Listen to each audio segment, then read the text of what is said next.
Olá, tudo bem com vocês?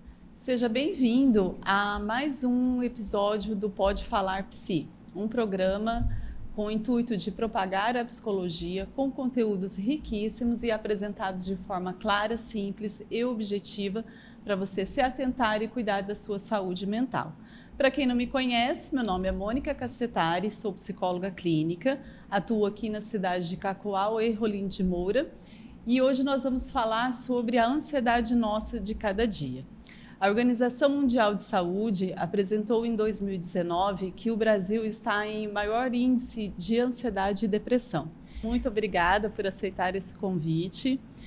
Nós vamos conversar um pouco sobre a ansiedade, mas antes vou te apresentar, né? Então, a Soraya, ela é especialista em terapia cognitiva comportamental e psicologia pastoral. Soraya, pode se apresentar e seja bem-vinda. Obrigada, Mônica, né? Obrigada pelo convite. Me sinto muito honrada de estar aqui contigo para esse bate-papo leve, tranquilo, né? Bem, vou falar um pouquinho de mim, né? Então, eu sou psicóloga comportamental, como você assim disse, mas como é que surgiu esse interesse da psicologia na minha vida? Eu sou do estado do Pará, e no estado do Pará eu tinha um sonho, né? Começou aí. Nasci numa ilha chamada Marajó, linda, né? Convido a todos para visitar. Banhada pelo Oceano Atlântico, de uma família origem bem humilde e que tinha um sonho quando saiu da ilha: estudar, ser alguém, buscar esse tão sonhado ser alguém. E eu tinha um sonho de ser conciliadora de guerra. Então, eu comecei a fazer o curso de Relações Internacionais, porque eu queria trabalhar com pessoas, eu queria proporcionar essa melhoria para a vida de pessoas. Então, o meu foco aí é cuidar de pessoas. Meu pai é pastor, né? E a gente ali, como um pastorado, cuida de pessoas também. E eu comecei a fazer o curso de Relações Internacionais, e pelo meu minha primeira profissão, eu saí de Belém do Pará e vim para Rondônia, né? Quando eu vim para cá, não tinha o curso de Relações Internacionais, então eu fui fazer psicologia. E quando eu coloquei o pezinho na faculdade e comecei a fazer psicologia, eu fui me encantando a cada dia mais no curso, né? Hoje eu sou completamente apaixonada por essa profissão, né? É ela que me realiza profissionalmente a todos os dias. E quando você vê o brilho do paciente que está melhorando, brilho nos olhos, sabe? É isso que te dá força a cada dia, porque é uma profissão que, como todas as outras, né, depende de muita dedicação, profissionalismo, né? Muito estudo, porque a psicologia ela traz o universo de cada indivíduo, né? Então, eu sempre costumo falar que o indivíduo que a gente está ali tratando, ele é um livro sem nada escrito a princípio. Você pega um livro com as páginas em brancas e, em decorrer das sessões, você vai vendo e analisando a história do paciente. Então, eu sou uma pessoa determinada, estudiosa, gosto muito de leituras, né? E vou sempre em busca dos meus sonhos. Já como é o tema ansiedade, eu utilizo a ansiedade funcional na minha vida. Uhum. Soraya, falando essa questão do ser humano, de ser um livro aberto, né, que vai sendo construído a cada instante, a ansiedade ela é um conjunto de respostas do organismo diante de uma situação. Como que a gente pode, enquanto psicóloga, e até mesmo esse conceito de ansiedade para a psicologia e até mesmo no mundo da medicina, o que é a ansiedade? Olha, é um estado natural que antecipa alguma coisa aí. Por exemplo, vou te dar um exemplo. Vou viajar. Sonhei tanto com uma viagem, me planejei para essa viagem, e a viagem está chegando, falta uma semana, falta 2 dias. E aí a ansiedade é tudo aquilo que me antecipa a esse evento. Por exemplo, não sei o que vai acontecer, não sei qual é esse cenário adiante. Então, começa ali aquela palpitação, né? E aquele certo receio, certo medo. Por exemplo, começar um trabalho novo. É tudo novo, eu não sei o que vai acontecer. Então, nada mais é do que uma antecipação dessa situação ali adiante. E quais são os sinais e sintomas da ansiedade? Como que a gente pode identificar que uma pessoa ela está vivenciando a ansiedade? Ok. Importante essa pergunta, porque os sinais da ansiedade, muitas das vezes, acaba sendo, por exemplo, uma boca seca. Mas aí como é que tu vai identificar qual é esse sinal, né? Pode ser que está muito seco o ambiente, né? A situação onde está, mas é necessário que se permanecer esses sinais, é um estado de alerta. Ok? E sintomas, ele vai permanecer esses sinais, como, por exemplo, sudorese, boca seca, palpitação, falta de ar, né? E, às vezes, insônia. Cada pessoa é um universo, então vai sentir de uma forma. E quando passa de 5 sinais, aí passa a ser um sintoma, né, da ansiedade. E quando passa de 6 meses, por exemplo, a pessoa sentindo aqueles sinais, ele já pode ser uma patologia, ok? Então, nesse momento, é muito importante, né? A pessoa estar em alerta quando começar esses sinais, que passarem a ser um sintoma, e procurar um profissional aí da psicologia. No início, você me falou sobre a psicologia pastoral, né? E é o que eu trabalho hoje também, sobre a psicologia pastoral.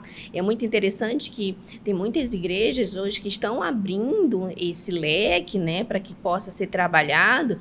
E junto a isso, nós percebemos que essa esfera de que era o tabu, não vou procurar um profissional da psicologia porque eu sou louco, né? Eu tô maluco. E aí começa-se a quebrar esses tabus. Então é muito importante para a saúde social quebrar esses tabus. Você colocou em relação a esse tempo de 6 meses, né? É muito comum no consultório nós ouvirmos assim, a pessoa colocar, nossa, mas eu sempre senti isso. Né? A gente começa a trabalhar a psicoeducação de quais são esses sintomas, quando que tem que realmente parar e observar e até mesmo buscar uma ajuda. E a pessoa ela fala, não, mas isso é de mim, né? Eu sempre fui assim. Qual é o tempo exato e como que a gente pode observar essa intensidade para orientar o paciente cliente? Olha, Mônica, a intensidade nada mais é do que curto período de tempo, você sente os sintomas, os sinais, ele vai se intensificando, né? Um dia vai ter uma crise um pouco mais amena, né? E na forma que vai se intensificando, por exemplo, um indivíduo que vai apresentar um trabalho numa faculdade, numa escola, e ele sente o nervosismo. E às vezes ele é até muito falante, como eu, né? E quando chega lá, ele trava. Ele não consegue apresentar aquele trabalho. Falta fala, né? A respiração fica ofegante, ele não consegue. Então, à medida que ele vai percebendo isso em você, e é muito importante também ter esse autoconhecimento do indivíduo, né? Ficar ali percebendo o que está em alteração em você. Né? O que era menos e hoje o que é mais. E se esse mais é bom ou é ruim. Ok? Então, nessa medida que ele vai verificando que era menos e tá mais, ele precisa, nessa vertente, ele precisa procurar um profissional e verificar o que pode estar acontecendo. Muitas das vezes, tem a questão do que, vou procurar o que eu tô sentindo num médico Google da vida, né? E ele vai lá, tô sentindo isso. Já sei. Aí o paciente, ele se diagnostica, né? Eu tenho ansiedade, eu tenho isso, eu tenho aquilo, mas é necessário ter uma avaliação profissional, né?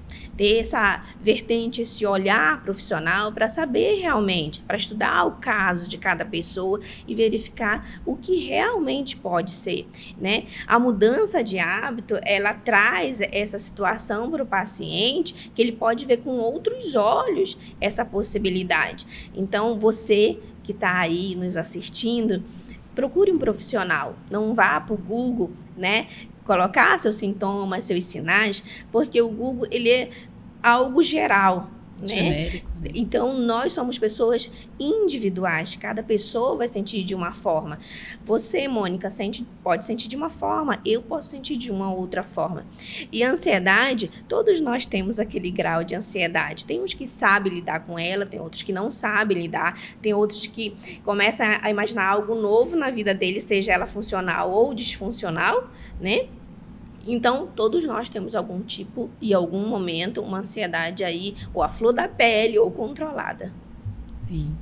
E você colocou também sobre perceber, né, essa intensidade, se ela está se a pessoa está deixando de fazer algo, né, ou se está aumentando as atividades do dia a dia. Então, uma ideia para ter um parâmetro em relação às suas atividades do dia, em relação àquilo que eu estou sentindo, se está me atrapalhando a executar aquela tarefa ou executar aquele desafio, e a partir daí ter esse equilíbrio e ter mesmo um olhar de autoconhecimento para buscar essa ajuda, né?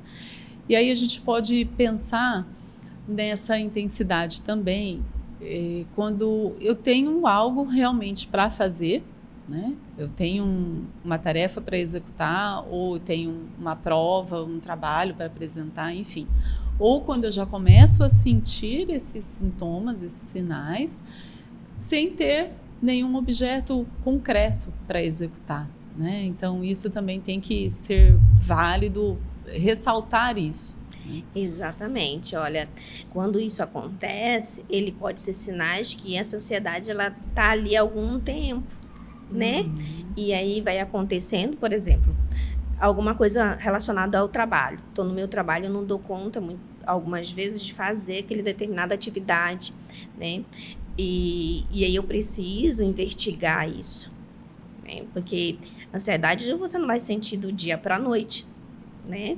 Ela vem numa escalada de situações, de acontecimentos.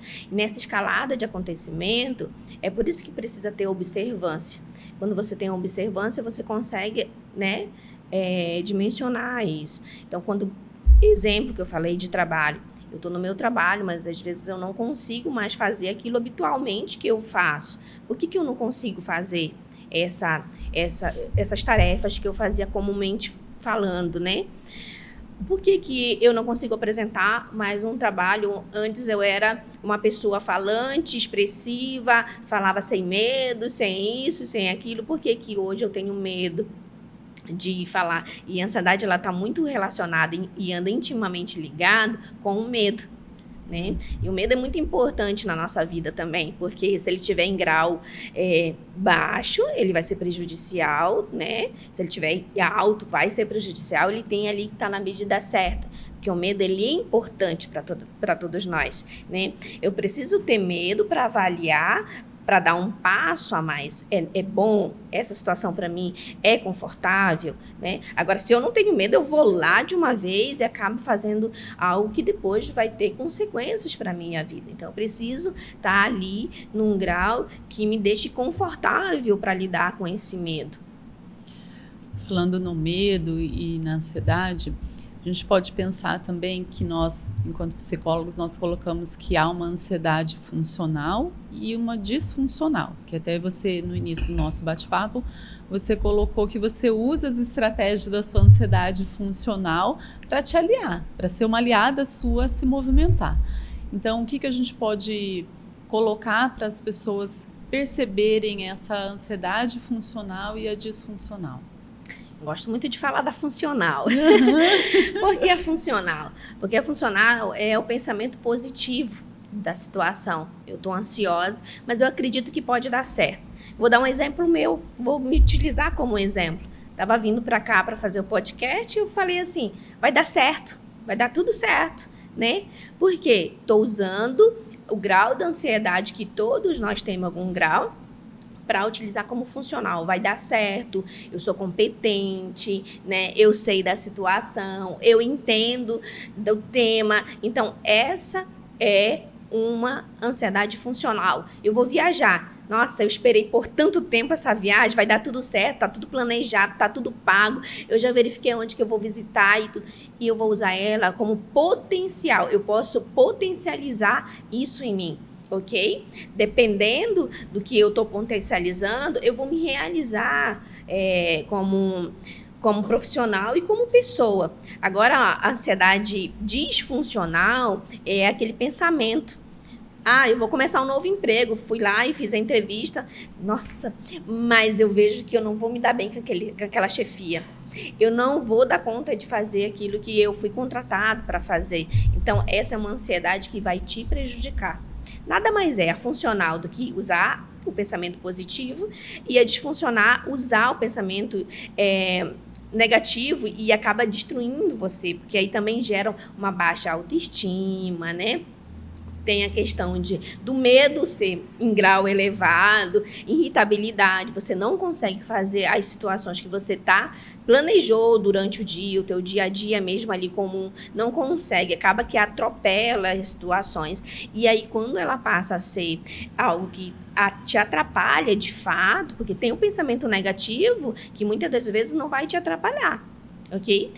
Porém, quando ele começa a girar de uma forma que eu não vou dar conta, eu não posso, eu não vou dar conta, eu não vou, porque eu não consigo fazer isso, é uma atividade realmente de reação dentro da ansiedade disfuncional. É algo ruim para você. Falando sobre essas reações, né? Então, você está falando aqui sobre pensamento positivo, pensamento negativo, ou até mesmo uma emoção que possa surgir. O que a gente pode falar sobre essas reações, até explicar para quem está nos assistindo, sobre a reação cognitiva, fisiológica e comportamental? Porque às vezes, quando nós falamos assim, autoconhecimento, automaticamente nós já pensamos assim, é só as minhas emoções, é só o que eu estou sentindo. E não, a gente tem que pensar também nos pensamentos e no fisiológico. Então, cita alguns exemplos para que a pessoa possa compreender melhor o que a gente fala, o que é de fato essas reações. Ok. Então, o cognitivo e o fisiológico, junto com o comportamental, ele é uma tríade muito importante a ser falada e divulgada, inclusive, né? Porque o cognitivo é aquele pensamento que você coloca aqui na psique e ele fica martelando de uma forma e você não esquece, e momento a momento você vai lá, pensa nele, ele pode ser disfuncional, né? E aí, o que acontece quando ele é disfuncional? Ele gera sensações para o teu corpo. E aí passa a ser reações fisiológicas, que aí vem com irritabilidade, falta de ar, palpitação, sudorese, que é aquele suor, sabe, Mônica? Em grau avançado, né? Então, passa a ser uma situação fisiológica. Tem aquela dor mesmo de barriguinha ali, que é inconstante, tem aquele nervosismo, eu vou fazer algo, vou conhecer uma pessoa nova, eu começo a sentir, né, essas sensações no meu corpo. E o comportamento? Só um pouquinho assim, que também é comum, né? Tontura, dor de cabeça. Exatamente. Ou até mesmo a dormência nas mãos. Exatamente, né? O calafrio, né? Estou sentindo aquele calafrio. E o comportamental é aqui. Por exemplo, nós estamos conversando. Se eu estiver num grau de ansiedade mais elevada, minhas mãos aqui não vão parar nessa mesa, né? Ou meus pés embaixo da mesa vão estar todo o tempo ali, constante movimento.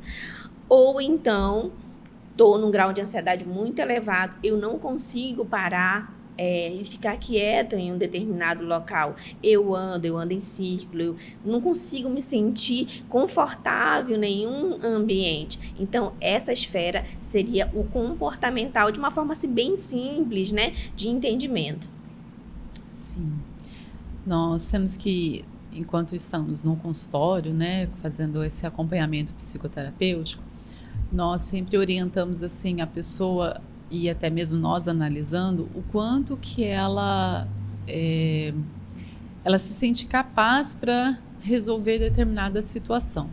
Que aí vem a questão do controle, quando ela não consegue mais parar de pensar negativo, né? Porque uma coisa assim, vem a ansiedade, fala assim, eu não vou dar conta dessa entrevista, ou eu não vou dar conta de fazer uma compra que seja, né? Aí a gente, não, peraí, eu estudei, eu sei fazer, eu estou apta para exercer aquela função no trabalho, ou até mesmo para entrevista de emprego, para viajar. Quando ela começa a perder esse controle, né, que isso fica de uma forma desproporcional, aí sim nós chamamos dessas reações que elas estão disfuncionais, que elas não são adaptativas, né?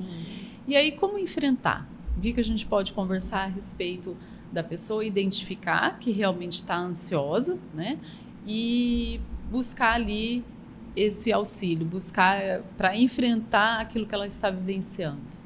Mudança de hábito é fascinante, né? Quando a pessoa percebe que não está nada correto ali, né? Ela precisa ter mudança de hábito, algo que é muito bom para que essa pessoa possa fazer, seja exercício físico, por exemplo, meditação, né?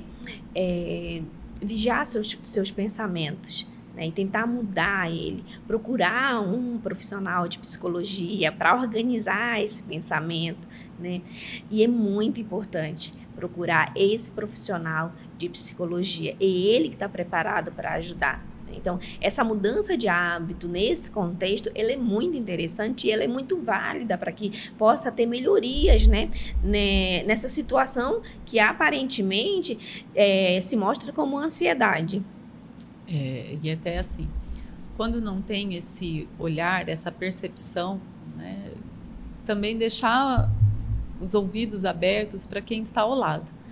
Porque às vezes o companheiro vai perceber que às vezes está mais irritado, né? Ou até mesmo que está ali inquieto com o corpo, ou uma professora na escola, que a criança ou o adolescente está muito inquieto, não consegue ficar quieto na cadeira, ou está faltando a concentração. Então, deixar também esse espaço para quem está à volta sinalizar. Olha, estou percebendo que você está mais irritado, você não está dormindo à noite, né? Percebo que o seu sono está agitado, ou até mesmo você está falando muito, está falando alto. Então, deixar esse espaço mesmo também para o familiar intervir. Talvez seja o caso também, né? Sim, tem as críticas positivas, né? E tem as críticas negativas. Mas, para que eu possa crivar essas críticas, eu preciso escutá-las, né? E eu escuto, crivo aquilo, e aí eu tomo uma decisão. O que é ouvir e crivar? É isso que você acabou mesmo de mencionar. É poder ouvir essas pessoas que estão à minha volta. Porque elas, de alguma forma, elas conhecem como eu funciono, ok? E muito importante é esse autoconhecimento.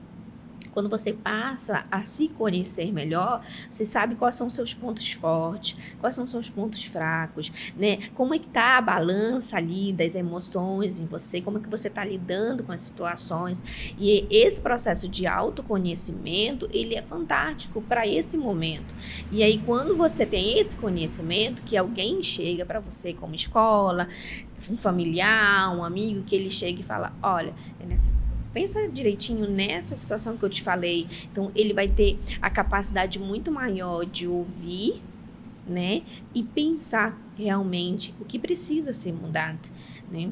E não é o bastante, tá, Mônica? Não é puxando a sardinha pro psicólogo, não. Mas não é o bastante só ouvir esse lado ali das pessoas que estão diariamente. Ele, com um profissional de psicologia, ele vai colocar as coisinhas ali no lugar certo, alinhar a situação, colocar de uma maneira que ele possa se entender, olhar claramente, né, o cenário que está ali, às vezes bagunçado. Ele começa a organizar essa situação dentro da pessoa, né, no seu psique, e aí vai influenciar no fisiológico e no comportamental. Então, o profissional de psicologia, ele é uma ferramenta, ele traz ferramentas para que você melhore essa psicoeducação junto ao paciente. Uhum. Falando em ansiedade, não tem como não citar a pandemia. E aí, buscando dados, em 2022 foi feito um estudo e Matias Lima, ele colocou aqui que o Brasil ele está no maior índice de pessoas com os sintomas de ansiedade generalizada, né? Que é a TAG que nós falamos. E o público-alvo é em relação à mulher e jovens. Ok. No consultório dia a dia, né? Após, eu sei que nós estamos em 2023, mas a gente ainda recebe e com muita intensidade pessoas com consequências da pandemia, devido ao isolamento social, aquele medo intenso que nós vivenciamos em relação à morte, a esse desconhecido, quais seriam as reações do nosso organismo diante ao vírus. Então, como que está hoje, né, no consultório, essa procura de mulheres e até mesmo jovens, como é que está isso? Olha, é intensa, né?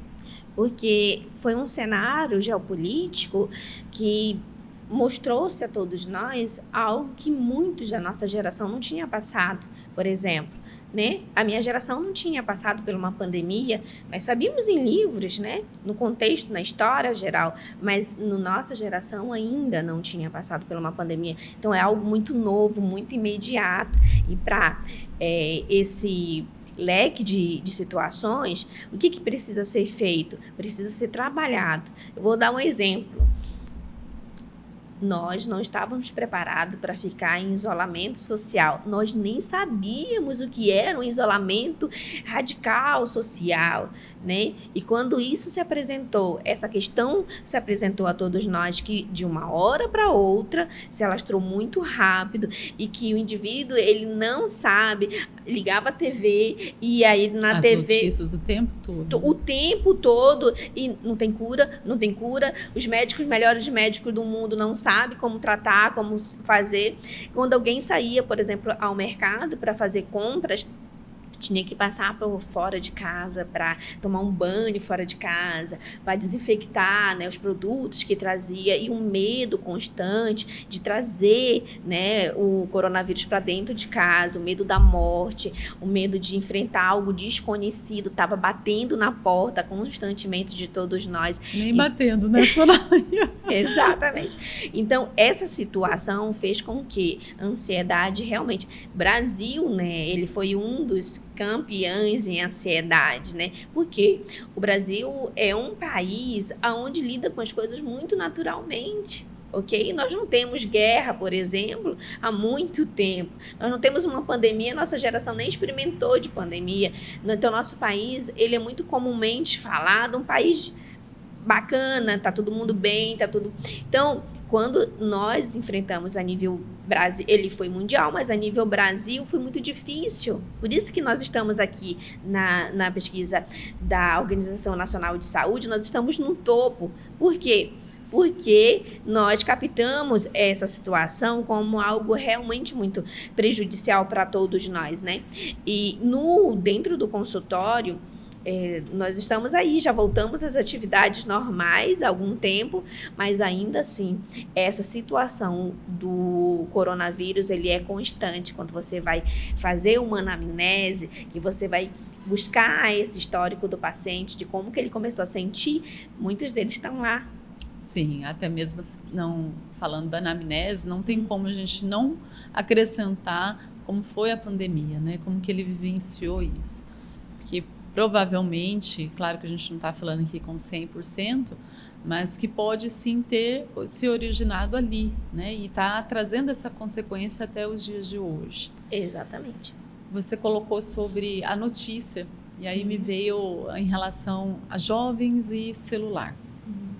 O que a gente pode orientar esse jovem que está nos assistindo sobre o perigo constante em relação à ansiedade e o celular? O quanto que isso está relacionado? Posso usar um exemplo para ser muito prática, né?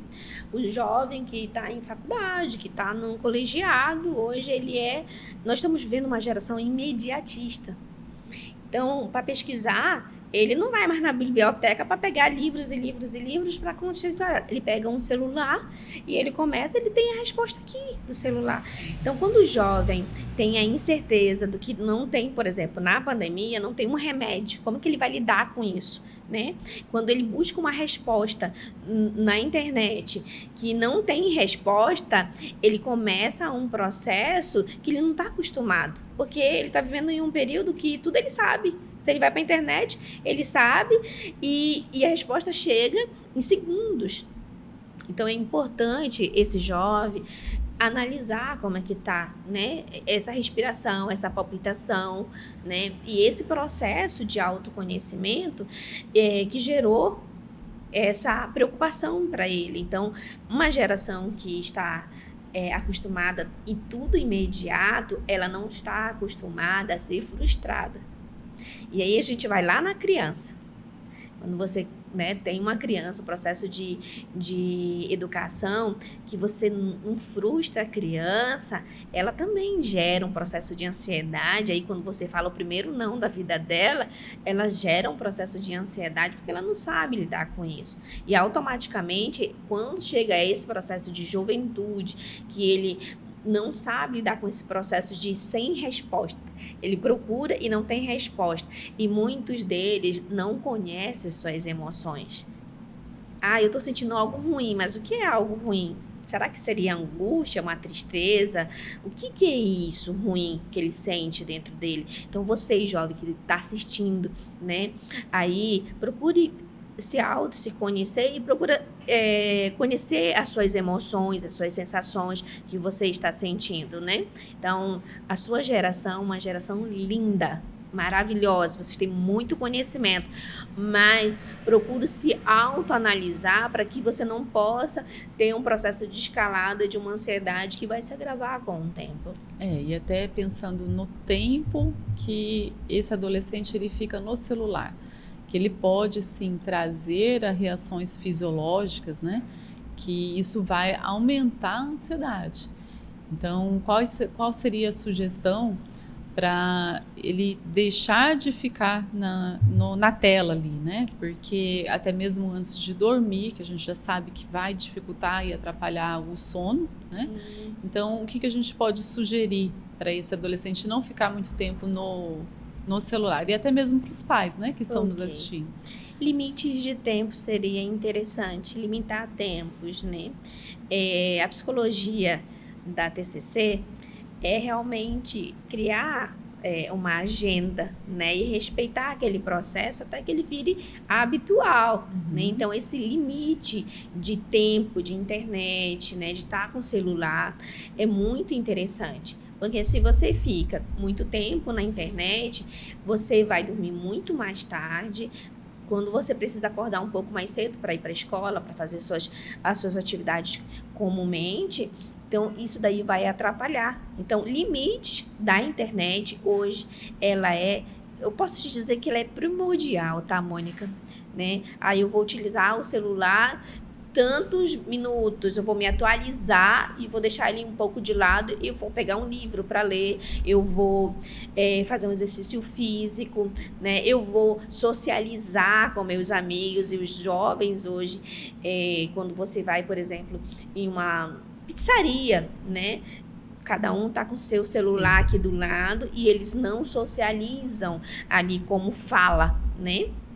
Importante você deixar do lado e você, eu falo, experimentar, sabe, esse momento de fala, de interação, de riso fácil, né, de brincadeiras, para que você possa criar raízes muito mais fortificadas naquilo que é real mesmo, sabe? Que a internet, ela traz muita coisa boa, mas ela traz muita coisa que não é real, né?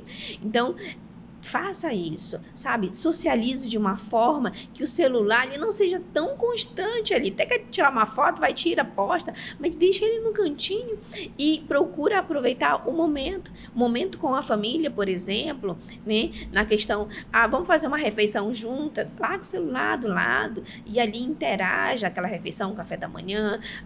Ninguém consegue acordar no mesmo horário do almoço, o pai não vem em casa almoçar, mas à noite, se tem essa oportunidade de estar todos juntos. Tem um tempo de qualidade, né? O tempo de qualidade é importantíssimo, Mônica, sabe? Em todas as esferas. Eu costumo falar, por exemplo, na psicologia organizacional, que esse tempo de qualidade, ele é importante. Importante esse tempo de qualidade junto à família, né? Para até se conhecer um ao outro, qual é o comportamento forte, né? E que possa estar ajudando um ao outro. Às vezes tem uma situação que não tá legal, e aí quando você tá ali conversando, você acaba dando força um pro outro. Então é muito importante para que todos nós possamos viver bem esse tempo de qualidade. Tem um livro que é As 5 Linguagens de Amor. Se todas as pessoas pudessem ler esse livro, As 5 Linguagens de Amor, elas entenderiam esse tempo de qualidade, sabe? E é um livro simples, uma leitura simples e tão profunda, né? Exatamente. Pequeno, simples, mas é algo que traz para o nosso cotidiano, o que nós precisamos saber. Qual, por exemplo, para um pai, para uma mãe, qual a linguagem de amor do meu filho? E às vezes fala, nossa, aquele menino é tão rebelde, eu faço tanta coisa para ele. Mas às vezes você está lidando com um processo que você não está lidando com a linguagem de amor do seu filho. É importante conhecer sobre os temperamentos de cada um, para que você possa melhorar esse relacionamento familiar, né? E aí, quando eu falo familiar, eu também me estendo ali pro profissional e aí o social. Então, assim, é muito importante esse tipo de linha e de estrada para que você possa ter um relacionamento muito mais sadio. Exatamente. Soraya, você falou sobre crianças também, né? De buscar essa educação desde de pequeno e até mesmo trabalhar com as emoções enquanto crianças também.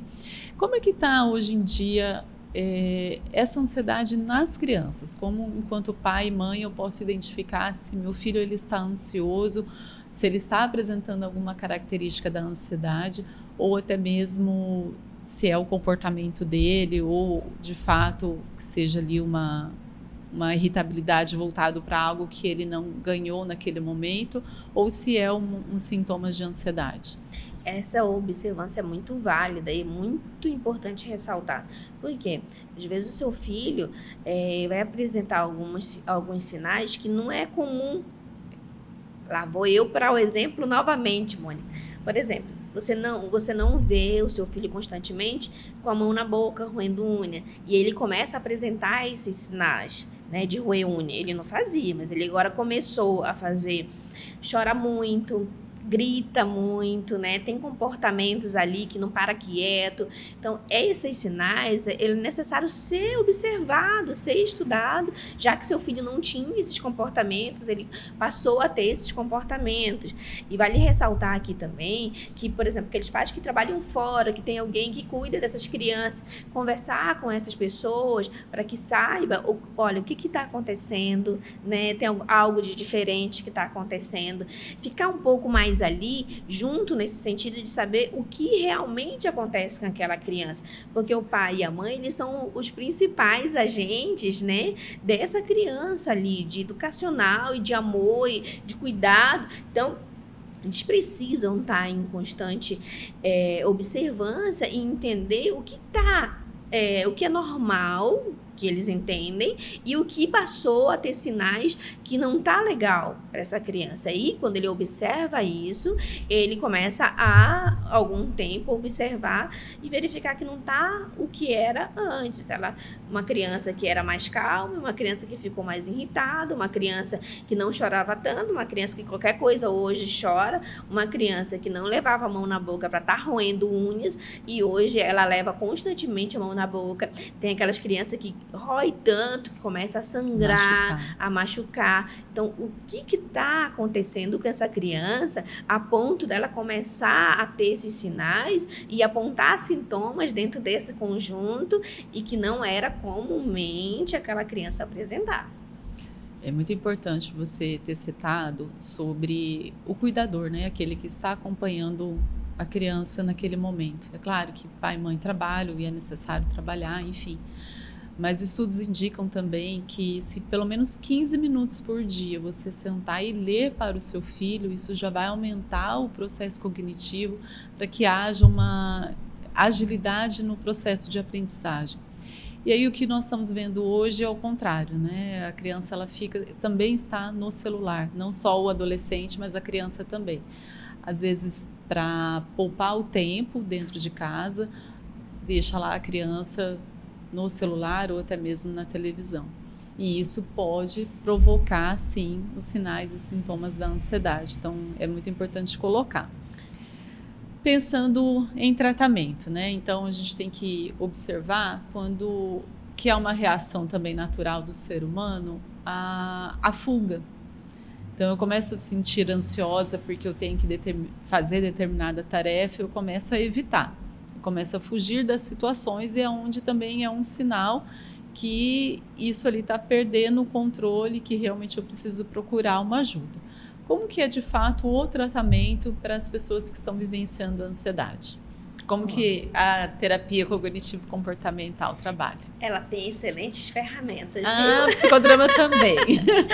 Todas elas, né? Vamos deixar claro aqui. Isso é uma brincadeira, né? Sim. Que acontece com os psicólogos. É porque a TCC é assim, a psicanálise é psicodrama é assim. Mas é um conjunto, né? Que tá ali trabalhando para que possa atender o melhor seu paciente. Bem, o sistema de fuga, ele é muito mais comum do que se possa imaginar. Mas o que é esse sistema de fuga? É quando o indivíduo, ele começa a ter sinais, sintomas, e ele pensa, por exemplo, não é isso não. Não é isso que eu estou pensando. Não vou procurar um profissional de psicologia porque eu dou conta sozinho de tratar essa situação. Porque o fulano tratou dessa forma e eu dou conta. E a terapia, ela é um confronto. E aí, quando ela é um confronto, ela vai mostrar realmente como é que você é. E muitos de nós têm medo desse confronto. E aí, o que ele faz? Ele tem essa esquiva, essa fuga, ele tem medo do que ele possa vir a descobrir dele mesmo, que ele não faz. Tem uma ferramenta, Mônica, que é com o espelho, né? E que você pergunta quem a pessoa é, né? E aí, esse confronto, ele é só entre eu e eu mesma. Então, eu tenho medo de revelar realmente quem eu sou, eu tenho medo de revelar realmente quem eu deveria ser. Eu sempre brinco e digo assim, se pelo menos uma vez no ano nós pudéssemos andar assim com a roupa invertida, nós íamos nos surpreender muito. Ok? Porque nós íamos estar revelando realmente quem nós somos. Então, esse processo de enfrentamento, ele traz muita fuga no indivíduo. Porque eu quero melhorar, mas o que eu posso descobrir quando eu vou para a terapia para que eu possa melhorar? E esse processo, ele é também riquíssimo e muito interessante para ambos os lados. Porque o terapeuta, ele tem que estar assim com o seu paciente. Só segura aqui. E o paciente, se ambos estiverem com as mãos dadas, o terapeuta estiver preparado para atender o paciente e o paciente quiser melhora, as coisas vão deslanchar. Mas se alguém soltar a mão, as coisas não vão ser como deveria ser. Então, esse processo de fuga é um processo que precisa ser quebrado, né? E falar assim, eu posso, eu quero melhorar, eu vou em diante, haja que houver, eu vou descobrir quem realmente eu sou e o que eu posso melhorar e quais são as minhas habilidades, e descobrir isso é fantástico, é lindo descobrir no paciente que ele não sabia que ele tinha algumas habilidades e como que ele pode trabalhar essa habilidade. Então, você que está assistindo aí, olha, não fica nesse processo de fuga e de esquiva, enfrente teus medos. Muito legal mesmo.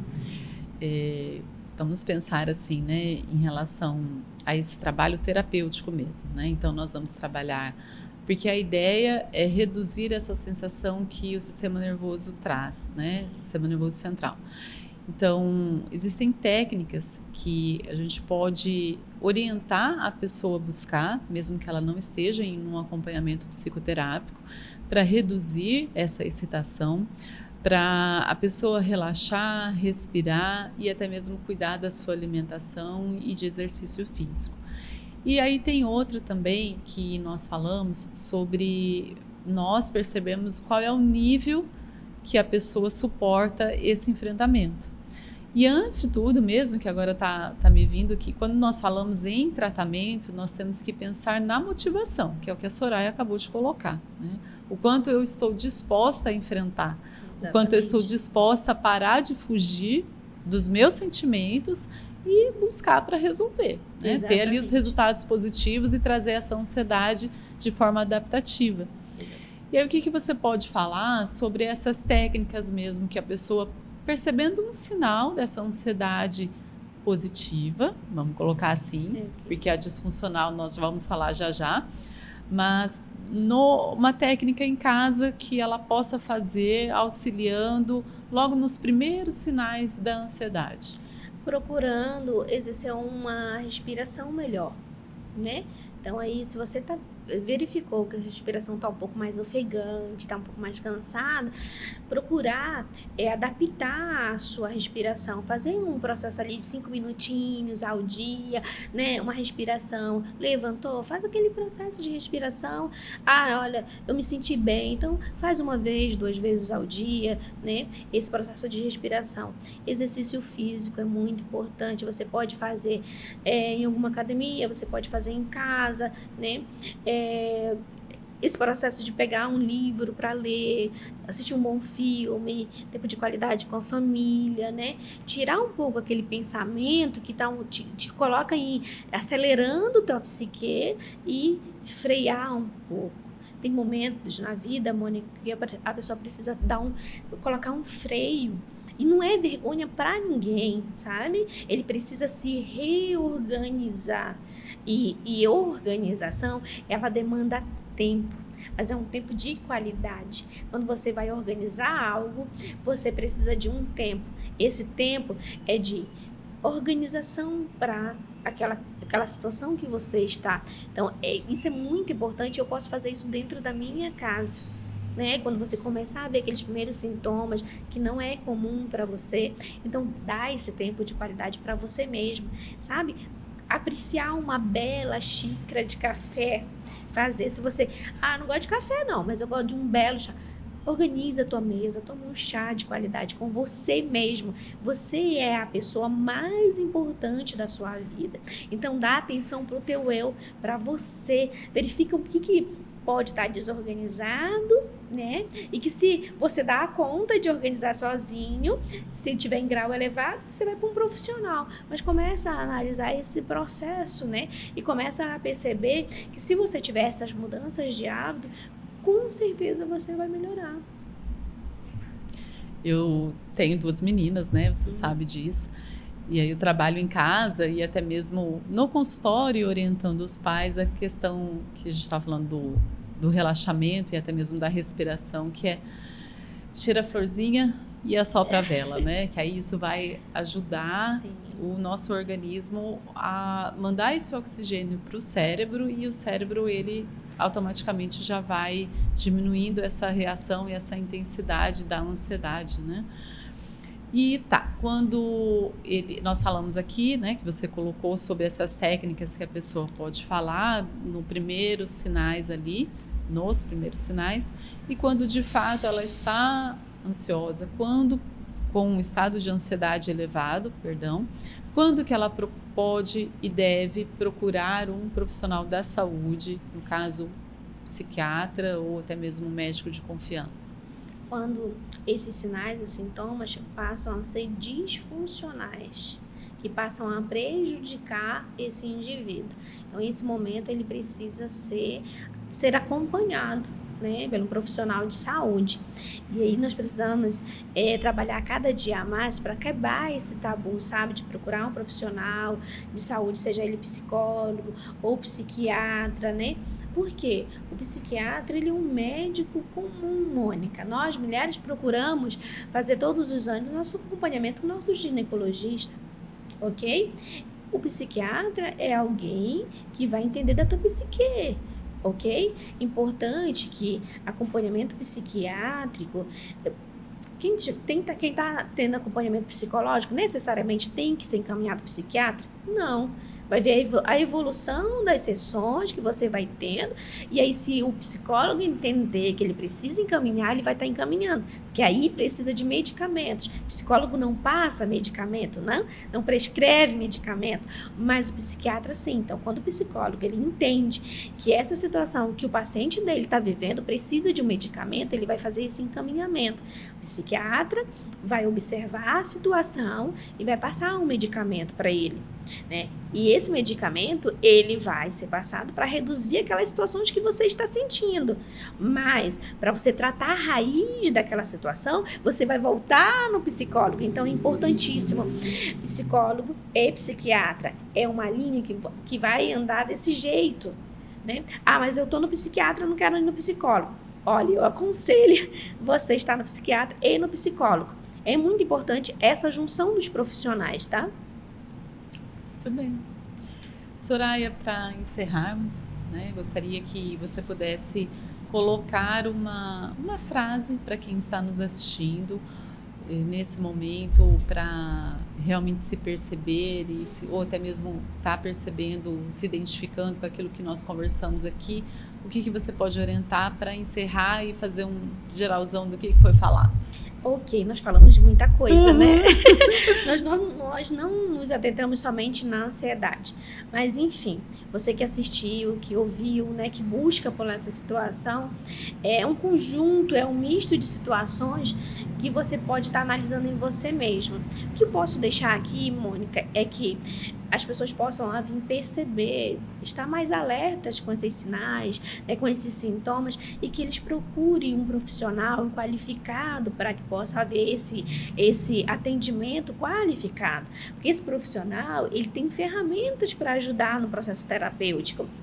E esse processo terapêutico, ele é riquíssimo, não só para tratar, muitas vezes tem aquele profissional aquele paciente que vem e ele traz uma queixa, e quando você vai tratando, vai aparecendo outra queixa, então olha, procura o profissional, procura o psicólogo, ele vai te ajudar, ele está preparado para te ajudar, ele foi qualificado para essa situação, e no processo terapêutico, ali dentro daquele consultório, é sigilo absoluto. Então eu falo assim, o paciente chega com uma mochila de situações e que às vezes está pesada, e nós psicólogos convidamos a esse paciente tirar essa mochila, colocar no centro ali e começar a tirar os sinais, os sintomas de pouco a pouco daquela mochila, para que aquela mochila se torne leve e ele consiga sair com aquela mochila leve, consiga viver bem.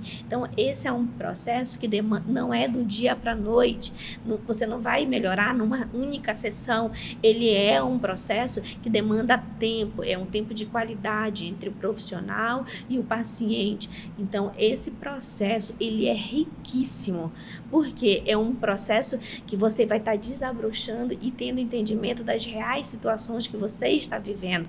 Então, nesse processo, que ele não é do dia para a noite, mas sim constante, é um processo que vai te mostrar realmente quem você é, como você pode lidar e qual as ferramentas que o profissional, ele vai te dar ferramentas que você pode utilizar para que você possa melhorar o teu dia a dia, seja ele conjugal, seja ele familiar, né, seja ele organizacional, social. Então, ele tem as ferramentas ideais para atender você, para que possa te ajudar dentro de um consultório com um profissional de psicologia. Muito bem. Você está atendendo aonde?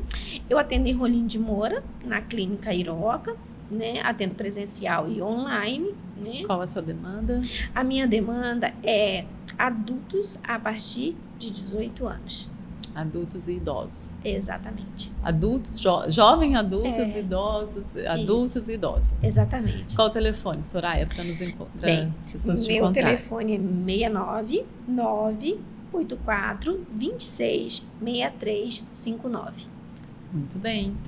E aí eu quero deixar o último recadinho também, que a Soraya colocou a respeito da psicologia pastoral, né? Então, vocês que estão nos assistindo sabem que a psicologia, ela tem um leque de suporte para que você possa se orientar e auxiliar nesse processo do autoconhecimento. Então, independente da sua profissão, independente daquilo que você está seguindo nesse momento, como a Soraya colocou também, o que é mais importante, mais essencial é você cuidar da sua saúde. E também eu quero agradecer aqui, você está nos assistindo, fica até o final, se inscreva no canal, comenta e compartilha, não deixe de compartilhar porque assim nós iremos contribuir com esse conhecimento da psicologia para outras pessoas também.